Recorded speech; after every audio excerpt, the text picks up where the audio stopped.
Many games are revered as classics, never-aging jewels that still glisten after 10, 15, 20 plus years. Other loved games are nothing more than just a shadow of what they once were. This is Rioshoa, and welcome to Aging Gaming.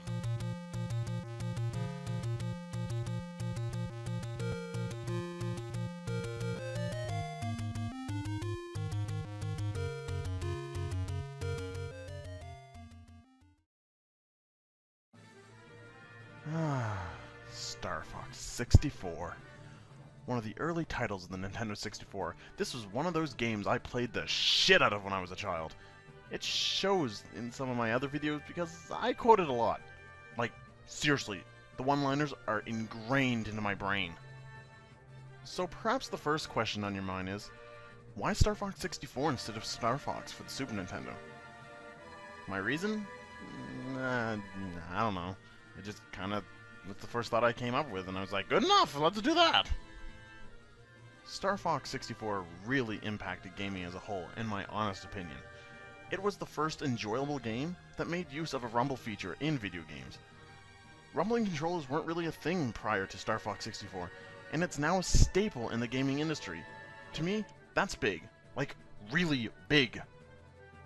Now, if you pick up something as light as, say, the Wiimote, it's a totally different feeling. The Rumble Pack was a double battery monstrosity that weighed your arms down as you played. It also just snapped on and off to the back of your controller. I'd say we've made some serious progress since that gray brick to the... No, not the gray brick. Just that giant stone of agony that tried to break our wrists as kids. Yeah, that. Sure. Whatever. Okay, so the Rumble Pack was a big deal. We get that. But let's talk about the game that came with it. Or rather, it came with the game, but that's besides the point. Is that a big deal? Well, for its time, it was one of the few games that was 100% fully voice acted. Okay, now, just pause for a second. No, don't pause the video. Don't pause the video. I mean, like, stop and think for a second here. Just think, we're talking about Nintendo. Nintendo had a fully voice-acted game on the Nintendo 64. Like, considering the fact they don't do that now, that's actually a big fucking deal. Like, I can't get over the fact they actually did this. Now, on top of that, we actually have basically a rail shooter, and it's kind of unique in the sense it's not like a side-scrolling, it's actually like from behind view, which is actually on a console really rare. Not the first of its kind, but still really rare. At the very least, for its time, it definitely sounded like a good idea for a game, and it was a smash hit for its time. But has it aged well? Well, let's find out. Alright, so diving right into the game itself, I have to say they do the actual storyline really well. And that is to say, it's simple, it's straightforward, and it's not so essential to the actual game that you can just skip it and say, fuck it, let's play the game. That is very nice in terms of game design, because there are plenty of people who just don't give a shit. But it does at least give you some sort of a simple story to, get into.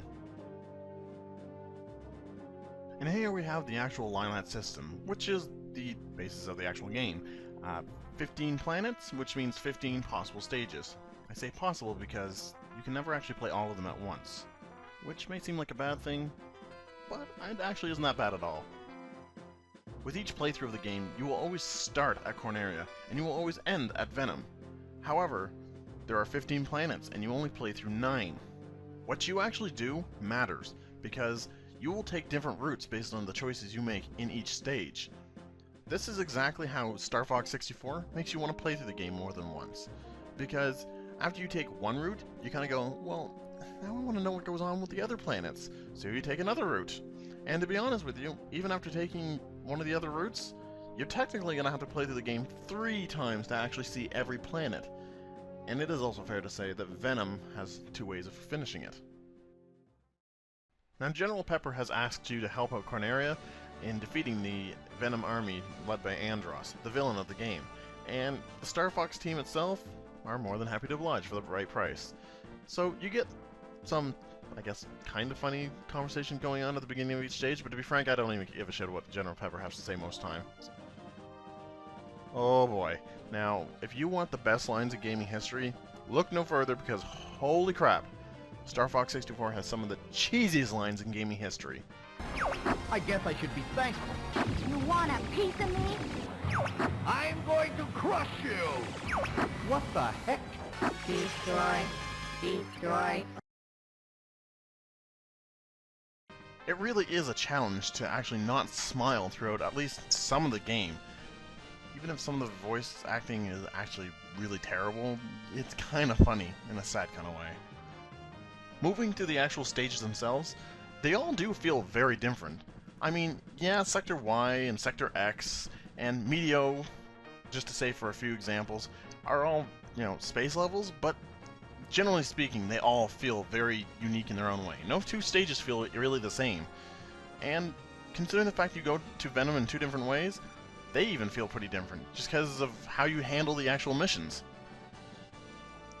A majority of the planets has you piloting your R-Wing, which is your spaceship that's also kind of shaped like an airplane, that has lasers. There is a few missions where you actually can use Landmaster, which is essentially a tank, and the Blue Marine, which is a submarine. To be frank, I don't like that stage very much. It's one of easily one of the weakest stages in the game. You start the game off with just a single laser shot, which you can upgrade into a double or even a hyper laser, which is pretty damn powerful. On top of that, you also have access to bombs. They are completely destructive, super-powered attacks. You are limited to how many you can actually hold, but I mean, they're really good, and I honestly have trouble using them all up anyways, just because I'm pretty conservative. On top of that, you can also Do a barrel roll! which makes you impervious to laser fire, so that's also a bonus. However, taking too much blunt force to your wings will actually knock the wings off, and you'll lose your double lasers or hyper laser upgrade because of that. So you can't just fly into whatever just because you will have a lot of health. It actually incentivizes not to just to tank through random things.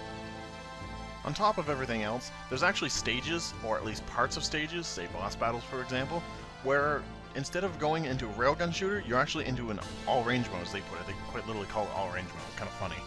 Where you can fly wherever the hell you want over the course of a gridded area. And on top of that, you get a nice little map in the corner, so, you can pay attention to everything going on. Really, the game's good for just mixing up the formula without actually feeling like you're just changing the entire mechanics of a game. It's really well done. Now, piloting as Fox does not mean you're piloting alone. You actually have a team of 3 other mercenaries on your side, in the form of Falco Lombardi, Peppy Hare, and Slippy Toad. And, to be frank, everyone hates Slippy. Everyone hates Slippy. Now, they do add a nice flavor to the game, but they actually have their own health bar, so you have to kind of look out for your teammates, because sometimes they get in trouble, especially Slippy. Oh my god, Slippy gets in too much trouble. However, he is actually the most useful character on your team, because he lets you see the boss's health. You can also be awarded medals if you complete a stage while taking down enough enemies. However, you don't get this medal if you do not have all your party members with you at the time, so make sure to preserve their lives as well as your own. Not that they really die, they just go back to the base and get repairs for their R-Wings. And collecting medals for every stage actually does get you expert mode, which is a lot harder than, normal mode. Now, just because you're on a set path, because this is a railgun shooter after all, does not mean there's any lack of real secrets. I mean, there's secrets in every stage basically. Just to list off a few examples, Meteo and Sector X have warp points, Sector Y has in-stage branching paths, or Fortuna and... is it Fortuna or Fortuna? I think it's Fortuna. I know it was renamed to Fortuna in the 3DS version, but that's besides the point. Fortuna, I'm going to go with that for now, and Sector Z have different outcomes based on performance. The boss fights in this game are epic. Everyone that you go up against has something like really huge, with overwhelming power, with just a little weak spot obviously, because otherwise the game would be impossible. With the exception of the Star Wolf team. Can't let you do that, Star Fox. Andros has ordered us to take you down. Happy, long time no see. Andros' enemy is my enemy. Which are, quite literally, a cut and copy, paste and dry, copy of your team. Only they're bad guys. And they're reoccurring, but honestly, it just feels so badass. Now, the biggest downgrade when talking about the aging aspect of this game, it's probably the graphics themselves. To be frank, the Nintendo 64 came at a time where 3D technology was brand new, and it kind of shows. A lot of the visuals are not nearly as appealing as you can get in, say, for example, the most recent Star Fox Assault game, which is still on the GameCube. That's still a while ago. But that being said, graphics have definitely made an improvement since, 1997. However, it by no means actually deters from the actual experience you're going to have by playing this game. Honestly, you never really get that close to anything, and you're generally flying at a steady pace at all times, so most things go by fairly fast. So you never really notice the problems in the game overall. Not from a visual aspect anyways. What it actually boils down to with Star Fox 64 is that, generally speaking, take whatever path you want. This game is still phenomenal. Like, it stands the test of time. Outside of the visuals, it is really, really fun. Honestly, it's like the only stages you really want to avoid, in my personal opinion, are, say, Aquas, because fuck Aquas, Solar, because, oh, I don't want to be taking damage the entire time, and Titania, because Slippy's an idiot. God, I hate you, Slippy. Right now on the Virtual Console, you can pick this game up for $10. It's worth it. It totally is worth it. The replayability by choosing different paths, any path you want really, is really, really worth the money that you're going to put into it. Especially with the fact it was like, what, a $60 game when it first came out? It was worth it even then, to be honest. If you want to pay more money, you can pick up the Star Fox 3D version, which came out in 3DS about, what, 1-2 years ago, something like that. And admittedly, I'm a bigger fan of Star Fox 64, because using an actual controller versus the 3DS as your controls, it makes a difference.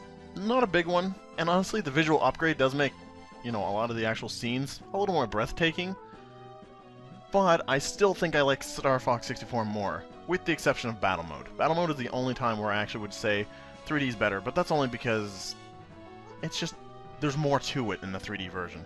But the actual main game experience itself, I would definitely recommend Star Fox 64. And there you have it, my honest opinion on Star Fox 64 in a nutshell. There's even like a cool little sound test you can unlock by, doing the metal challenges and whatnot, and some other, like, a cool training exercise that you can do too. That's also nice. But generally speaking, my final verdict on this game is that this game has not aged. It is still a phenomenal game. I'm more or less just beating a dead horse at this point, so I guess that's all there really is to say. Thanks for watching. Welcome to the part of the video where I whore myself out and self-promote. Yes, this is the part of the video where I tell you to click the little subscribe button. And, here's a picture of it, so that way you know what it looks like. Because, in case you're watching this much later on, YouTube changes their layout so much. Anyways, thanks for watching.